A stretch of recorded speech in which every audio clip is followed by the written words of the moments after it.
He looked up the moment I appeared at the top of the aisle, and I watched it happen in real time. Not a collapse. Not a scene.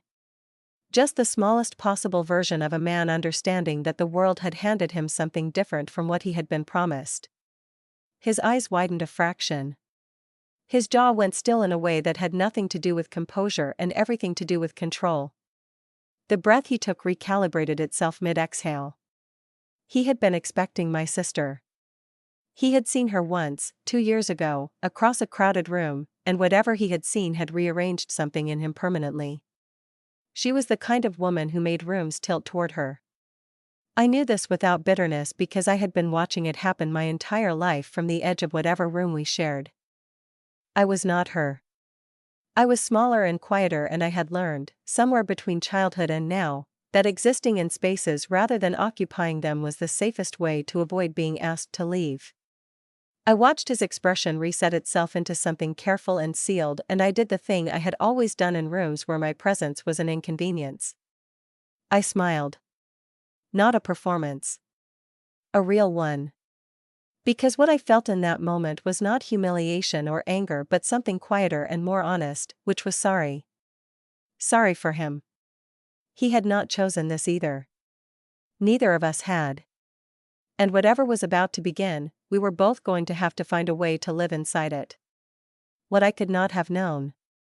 Standing at the end of that aisle in a dress my sister had already tried on and discarded, was that living inside it would take everything I thought I knew about what I deserved and quietly, completely, turn it inside out. My name is Mara, and I am the daughter my father has never introduced at dinner parties. I grew up in the east wing of a house that tolerated my presence the way expensive furniture tolerates a scratch, aware of the damage and unable to fully conceal it.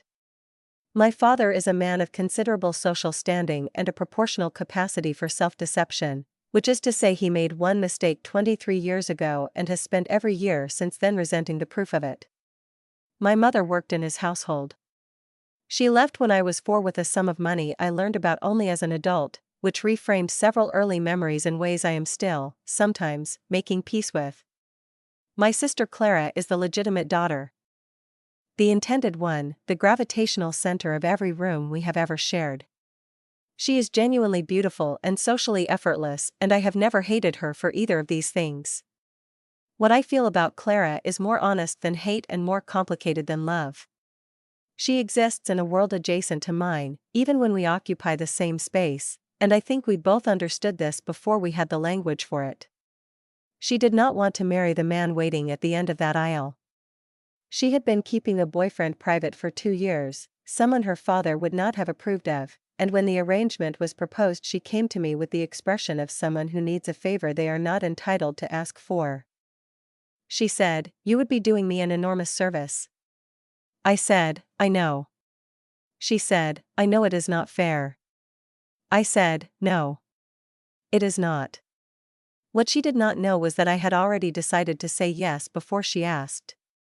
That underneath my reason was another reason entirely, one I had not told anyone except my father, who had made me a promise in exchange for my cooperation.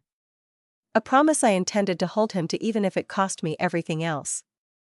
His name is Daniel, and I knew who he was before I knew he would be my husband. His name appeared in certain rooms with a frequency that meant something specific about his position in the world, attached always to words like decisive and disciplined, and the kind of quiet that other people find either reassuring or unsettling depending on what they needed from him. His family's company was old and well regarded, and he had taken it from his father at 28 and done things with it that made people speak about him with the particular admiration reserved for those who earn what they inherit rather than simply receive it. I had seen him once before the wedding. Not at the gathering where he had seen Clara, but at a charity event I attended alone, which was how I attended most things. He had not seen me. I was practiced at not being seen. From across the room I watched him listen to someone speak with the quality of attention that most people perform and some people actually have. He actually had it. He laughed at something his companion said in the genuine way rather than the social way. He spent an hour with a group of elderly board members that most men his age would have excused themselves from in under 10 minutes. I noted these things the way I noted everything, quietly, without expectation, filing them alongside all the other small observations I had made about the world from its edges. When my father told me the arrangement and I understood who the man was, I thought, at least he is not the worst possible version of this. I thought, 2 years with someone who is not the worst possible version is survivable. I did not think I would spend those 2 years dismantling, piece by careful piece, everything I had ever believed about what I was allowed to want. The ceremony lasted 40 minutes and was correct in all the ways that public ceremonies are required to be correct. The right words were said at the right times. The right gestures were made in the right order. I wore a dress that was beautiful in the specific way of things chosen with care rather than received with expectation, because selecting it had been the one decision in the entire proceeding that was entirely mine. Daniel stood at the end of the aisle, and by the time I reached him he had recovered, which I respected. He was a man who knew how to manage himself in front of people, and he managed himself now with a grace that I understood was costing him something and that I was probably the only person present who could see clearly enough to know it. He looked at me when I arrived beside him and I looked at him, and in the 2 seconds before the officiant began I understood that we had reached the same silent conclusion simultaneously. 2 adults. A situation neither had fully chosen. The most dignified thing available, honesty where possible, kindness at minimum. At the reception he was beside me for every portion that required it and absent for none. When a relative of his said something unkind in the specific way of people who mistake cruelty for humor, he redirected the conversation with a quiet efficiency that communicated objection without scene. I filed this also. By the end of the evening I had a considerable file on Daniel Ashworth, and most of what was in it was not what I had expected to find. He came to find me that night. I was standing in the center of the room that had been prepared for me, turning slowly in the way you turn in unfamiliar spaces to understand their dimensions, when his knock came. I said come in, and he stood in the doorway with the posture of a man who has rehearsed something and is now reconsidering the rehearsal. I sat on the edge of the bed and waited. The lamp threw a warm light across the floor between us. He said, I owe you an apology. I said, you do not. He said, I think I do. He said, I was not prepared to see you today, and I am aware my expression was visible, and I am sorry for that. The directness of it surprised me. I said, I have spent my entire life being compared to my sister. You are not the first person to expect her and receive me instead. Something moved across his face, too fast and too genuine to be managed. I said, I want to say something plainly because I mean it plainly. He said, all right. I said, I know this is not what either of us would have chosen.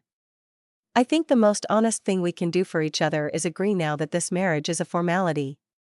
In 2 years we end it. Both of us go free. He was quiet for a long moment, the kind of quiet that has weight in it. Then he said, is that what you want? I said, I think it is the kindest option for both of us.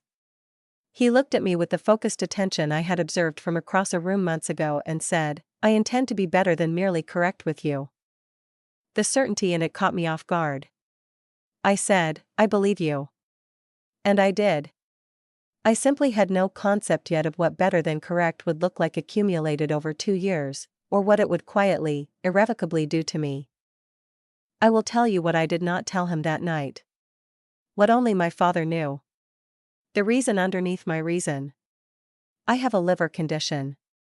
Chronic, progressive, and by the time the arrangement was proposed, past the point where management was sufficient.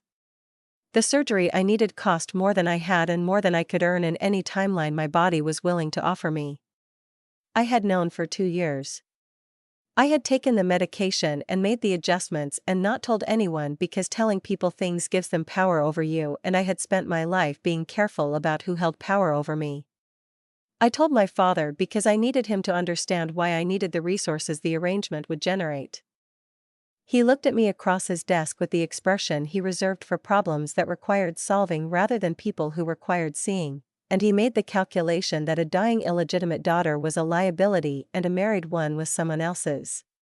He said, agree to the marriage. I will cover the surgery after 2 years. I said yes because I had built something that needed me to survive. The orphanage, a small home I had started 3 years earlier with money saved in increments that hurt to save, for children whose circumstances were not unlike my own. Children of staff and caregivers whose parents had moved on or disappeared or decided that inconvenient children belonged to someone else. 22 of them. They needed me alive. So I agreed to 2 years and told myself that 2 years was survivable and did not yet understand that the thing most likely to undo me would not be the illness or the arrangement or the waiting. It would be the ordinary accumulation of a man who showed up, morning after morning, and made me believe without meaning to that I was worth showing up for. The mornings were the first thing that changed. I have always woken early, long before the world requires anything of me, those pre-dawn hours the only time I have ever felt entirely unclaimed. I noticed within the first week that Daniel came downstairs at 6:45 every working day, as consistent as a tide, and something in me that had been cataloging the world since childhood responded automatically to the pattern. By the second week his coffee was ready at 6:44. He came downstairs on the 9th day and stopped when he saw it. The cup sitting precisely where he would reach for it. He looked at it and then at me with an expression I could not fully classify. I said, "You take it without sugar and with a small amount of milk. The kind in the blue container, not the other one." He said, "You noticed that?" Not a question. Something quieter than a question. I said, "I notice things." He picked up the cup with both hands and said thank you the way people say things when they mean more than the words and have not yet decided what the more is. The ties came next, laid out on the days his schedule required a particular version of himself, a language I had learned without being taught it. I started leaving something he could take with him on the mornings he had early meetings because he did not eat properly on those days and his focus frayed by 11 and he made decisions slightly less well than he should have. I want to say clearly that none of this was strategy. It was simply how I had always navigated spaces that did not originally belong to me, by understanding how they worked until I fit inside them without friction. I did not examine the fact that I had begun to look forward to 6:45. I was not ready to examine that yet. He started doing things back. This was not what I had prepared for. Around the 5th week I found a book on my desk, one of his, finished, with a note that said only thought you might like this in handwriting that was more deliberate than his usual efficiency suggested. He started keeping the tea I preferred beside his coffee things without comment. He came home late one Wednesday to find dinner covered and waiting and sought me out specifically afterward. He stood in the doorway of the room where I was reading and said, "You did not have to do that." I said, "I know." He said, "I want you to know I see it. Everything you do." The sentence landed somewhere in my chest with a weight I had not anticipated. I said, "You do not have to respond to any of it." He said, "I want to." This was the exchange that cracked something open between us. Not dramatically. More the way light enters a room when someone shifts a curtain they had not realized was blocking it. He was a man who expressed care in practical ways and I was a woman who had spent her life observing and responding to the practical expressions of care in others, and we were, without either of us deciding to be, speaking the same language. The difficulty with speaking the same language as someone is that understanding becomes inevitable. And understanding, I was beginning to learn, made distance into something that required active maintenance rather than something that existed on its own. By the end of the 3rd month I had stopped maintaining it quite as carefully. I told myself it did not matter. I told myself 2 years was a fixed point and fixed points did not move regardless of what accumulated between them. I was wrong about that. Fixed points, I was discovering, moved all the time. The pregnancy was an accident in the way that accidents happen when two people have been careful for a long time and then, briefly, are not. There was an evening in the 10th month, his company's anniversary event, the kind of gathering where the formality of the early hours dissolves slowly into something warmer and less managed. There was champagne. There was the specific loosening that happens when two people who have been precise with each other find themselves momentarily outside the architecture of their precision. I remember the quality of the evening differently from other evenings. Warmer. Less observed. I remember turning to say something and finding him already looking at me. And the look was not the careful measured look of a man managing his expressions. It was something underneath that. Something that had slipped through. What came after was not discussed in the days that followed, in the way of two people who have crossed a line and are both, for different reasons, not yet ready to name it. I found out 6 weeks later, alone in a pharmacy bathroom 3 neighborhoods from home, sitting on the edge of a sink with a test in my hands that was telling me something I had not accounted for in any version of my plan. I sat there for a long time.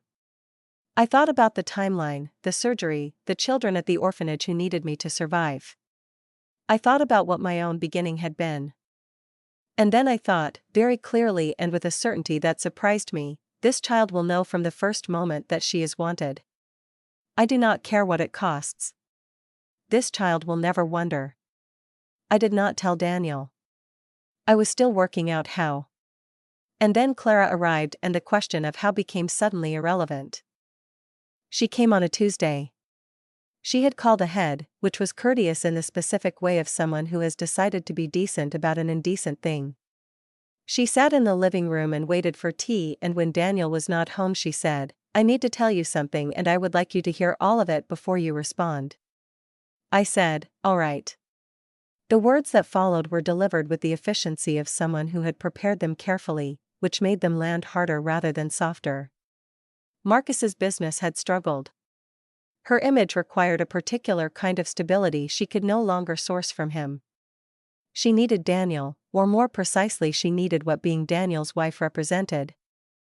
And she needed me to step aside and allow the picture to be redrawn. She knew about my condition. She had arranged a surgeon, a better one than my father had promised, in another country, immediate, fully covered. The envelope she pushed across the table was thick. She said, "This is enough for the orphanage for 2 years and for your full recovery." She said, "I am sorry it is this way." I looked at the envelope. I thought about Daniel's expression at 6:45 in the morning when his coffee was already waiting.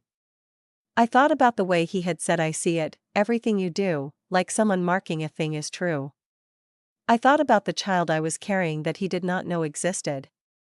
I said, "I will think about it." After she left I sat in the room that had become mine in the 14 months of our marriage, and I looked at the chair where he sat in the evenings, and I made the decision I had perhaps always been quietly building toward. I would leave before he had to choose. I would make it easy for him. It was the most loving thing I knew how to do, and it was also the most foolish, and I knew both things simultaneously and did it anyway. The 2 weeks that followed were the specific kind of difficult that comes from watching something end while it is still fully, warmly alive. Clara came often. I watched her and Daniel exist in the same space and made the observations I was built to make, which was the problem. I saw what I was afraid of seeing. She made him laugh at dinner one evening and I was watching from the kitchen doorway, and the cold that moved through my chest was not anger but something more honest, the specific weight of someone who has been carrying a hope they never fully admitted to and is now watching it become impossible. I was reading everything through the framework of my own history, 23 years of being the secondary option. And the framework was giving me the wrong answer. I did not know that. What I knew was that I was tired in a way that lived in the bones, that the body had been managing too much for too long, that I had been given a way out that kept the people I was responsible for safe. On a Wednesday morning while Daniel was at work I moved through the house with the quiet efficiency of someone who has made a decision and does not trust themselves to unmake it if they slow down. I packed what was mine. I left what was his. I sat at the kitchen table with a pen and a piece of paper and I wrote, "Although it has not yet been 2 years, I think I have already been here long enough. I hope you find your real love. Until we meet again." I looked at it for a moment.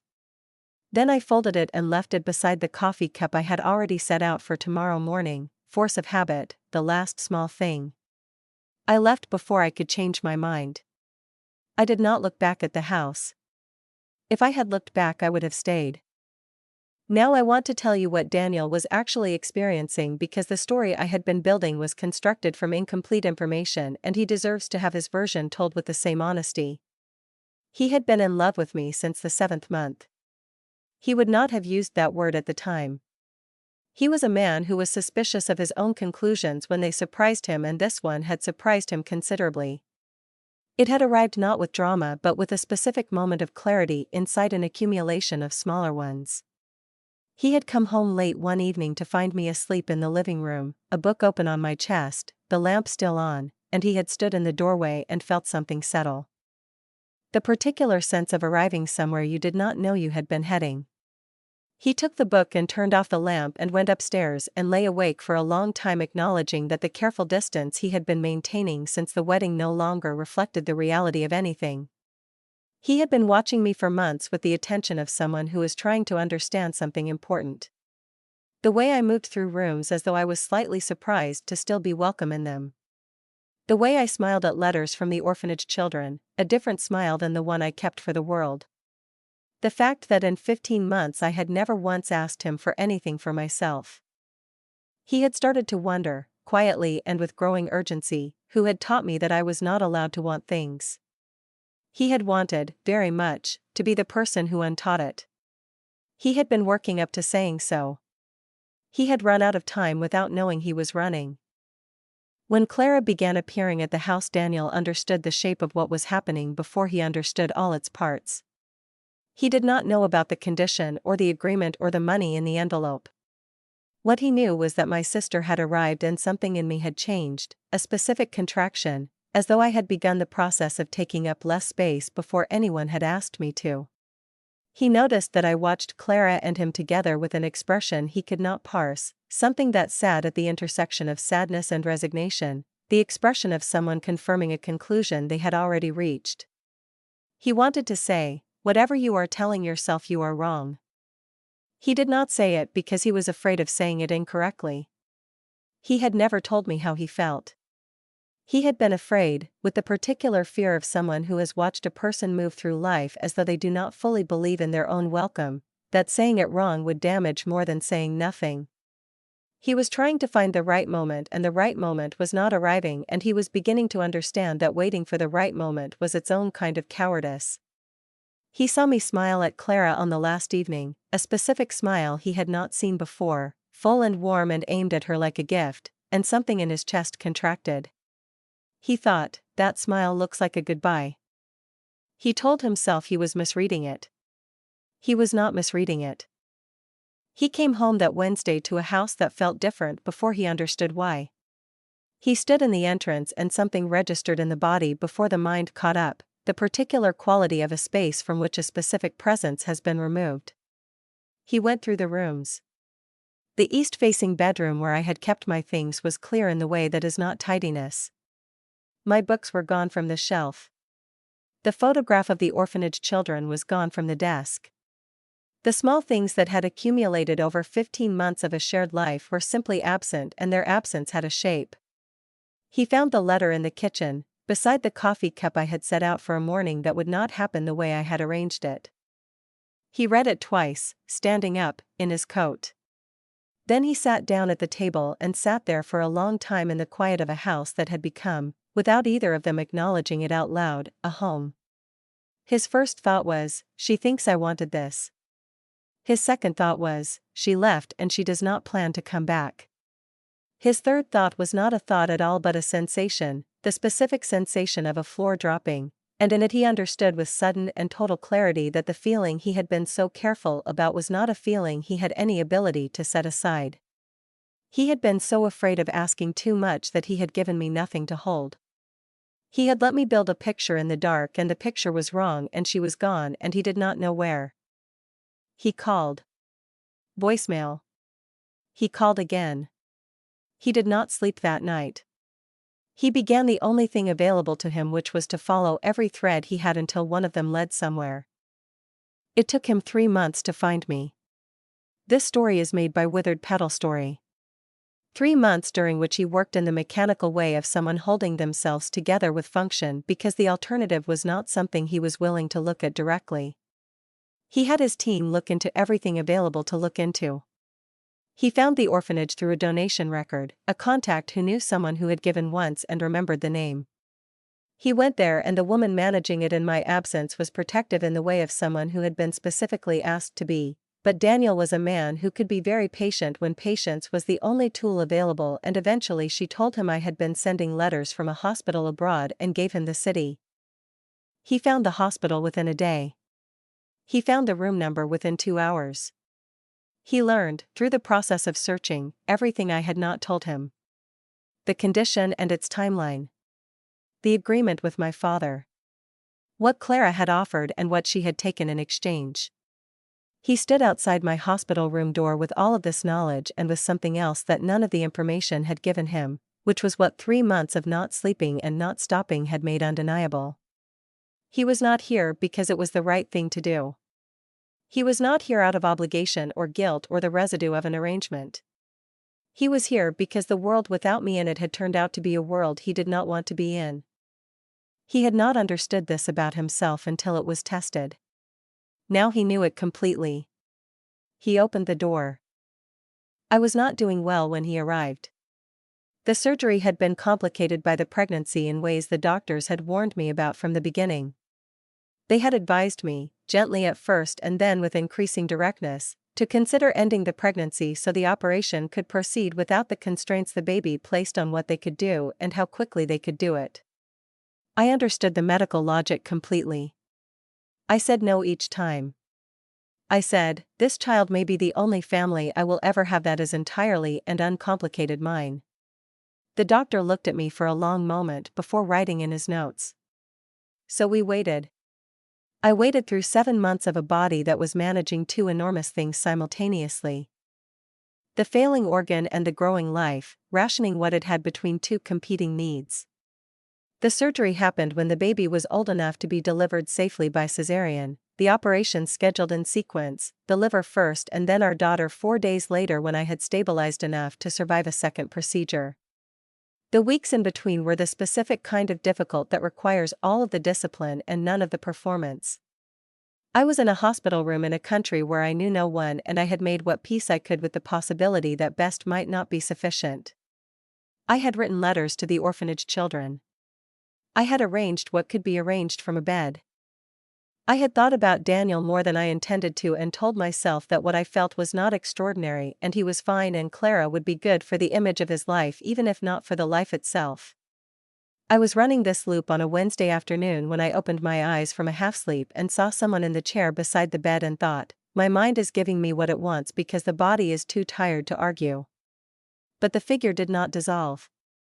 It sat there solid and real and exhausted, watching me with the expression of someone who has a lot to say. I said his name. He leaned forward. His elbows came to his knees and his hands came together and he looked at me the way you look at something you have been afraid of losing for 3 months and have just found. I said, what are you doing here? You should not be here. He held my gaze and said, where else would I go when my wife and child are here? The word wife landed differently than it ever had before, without the careful neutrality of a man honoring an arrangement. I was quiet. He said, I know about the condition. I know about your father's agreement. I know what Clara offered you and what you exchanged for it. He said, I also know things that I should have told you long before now and I am going to tell you them because you deserve to hear them and I have spent 3 months running out of reasons to be careful. I said, Daniel. He said, please. I said, all right. He said, I have been in love with you since the 7th month of our marriage. He said it the way things are said when they have been held a long time and are finally being released, without decoration, without strategy. I have been in love with you and I did not say so because I was afraid you would experience it as a demand rather than an offering. I was afraid the feeling would become another thing you carried for someone else rather than something you were free to receive or refuse on your own terms. He said, I understand now that my silence was its own failure. That you built a picture without enough information and the picture was wrong and I let it happen because I was being careful when I should have been honest. He said, I am not here to ask you for anything. I am here because I want to be in the room where you are. His voice was steady but his hands were not. I looked at this man who had driven himself across the world on 3 months of inadequate sleep because he had decided I was worth finding. I thought about 23 years of being looked past. I thought about how different this felt. from everything that had come before it. I said, I have been in love with you since the 7th month too. The exhale he released was the sound of something held under pressure for a very long time finally being allowed to move. He did not reach for me the way people reach for things in films, sudden and overwhelming. He reached for my hand with the carefulness of someone who understood that the person beside them was not currently in a condition to be held tightly and who wanted the contact to be real without being more than I could hold. His hand around mine was warm and steady, and I thought about all the mornings I had set a coffee cup down in exactly the right place and how this felt like the same thing in a different form. Someone learning the precise shape of what I needed and providing it without being asked. We stayed like that for a while. Then he said, the baby. I said, she is fine. She is stubborn in a way that I think she has inherited from both of us, and she is fine. He said she and something in the word caught. I said, she. He said, I would like to meet her. I said, you will. He said, I would also like to revisit the letter you left me. I said, the term seemed fair at the time. He said, I disagree with the premise. I said, which part specifically? He said, the part where you decided I would be better off without you. He said it simply, the way he said everything that mattered. I said, you thought you were marrying my sister. He said, yes. He said, and within 7 months I understood that was the luckiest mistake of my life. He said, Mara. My name in his mouth with that particular weight. He said, if I were choosing today with full information and no arrangement and nothing except the evidence of the last 15 months, I would choose you. Not the arrangement. Not the family connection. You. I looked at the ceiling for a moment. Then I said, all right. He said, all right? I said, all right. Outside the window the city was doing what cities do in the evening, and inside the room something that had been waiting a long time had finally, quietly, arrived. Our daughter was born on a Thursday. She was small and certain, and she arrived into the world with the expression of someone who has decided to be here and intends to make something of it. Daniel was in the room because I had said yes when he asked, and some things become simple when you have been through enough complicated ones. He held her with the focused completeness of someone who understands they are holding something irreplaceable. She looked at him with the unfocused gaze of someone who has just arrived and is still calibrating the world, and he looked at her with an expression I had never seen on him before. A man understanding in real time that the territory of what matters to him has permanently and irrevocably expanded. He said her name, which we had settled on the night before in the easy way of two people who have learned how to agree. He said it quietly, like a word he was placing carefully somewhere it would stay. She did not respond to her name because she was 4 hours old and had other priorities. He smiled anyway, the unguarded complete smile I had learned to watch for, the one that appeared when no one was performing anything. I watched him and felt something I did not have a precise word for. The nearest I can come to it is, this is the thing I stayed alive for. Not this specifically. I had not known this particular configuration of warmth was possible for me. But the general territory. The ordinary unremarkable miracle of a room where someone is genuinely, uncomplicated glad that you are in it. I had built the orphanage because I wanted to give other children the version of that ordinariness that I had grown up without. I had not understood, not fully, not until that Thursday, that I was allowed to have it for myself as well. I will tell you how it ended, which is to say I will tell you how it began. We went home 4 weeks after our daughter was born, home being the house that had been his and had become mine gradually, and which was now simply ours in the unambiguous way of a place where a family actually lives. Daniel had handled my father, which required a conversation I was not present for and which he described to me afterward only as resolved, in a tone that did not invite follow-up questions. He had also handled Clara, which I understood had involved a precise and detailed accounting of her actions and their consequences delivered in the specific register that Daniel used when he wanted something to be very clearly understood. He asked me once if there was anything I wanted said on my behalf. I thought about it for a real moment and said, tell my father that I survived.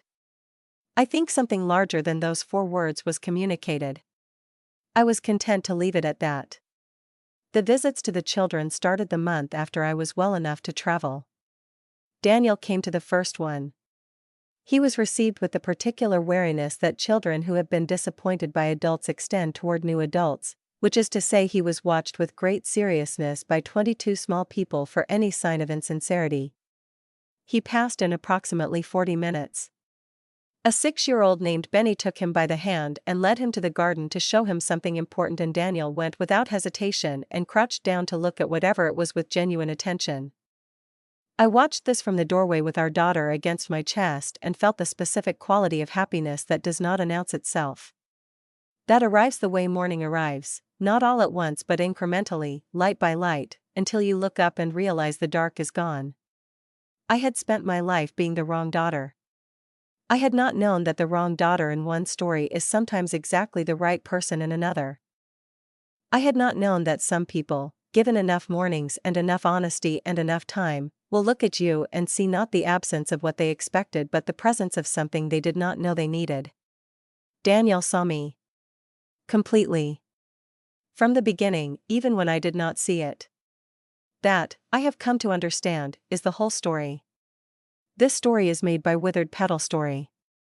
Subscribe for new stories every week. Leave a comment. I read every single one.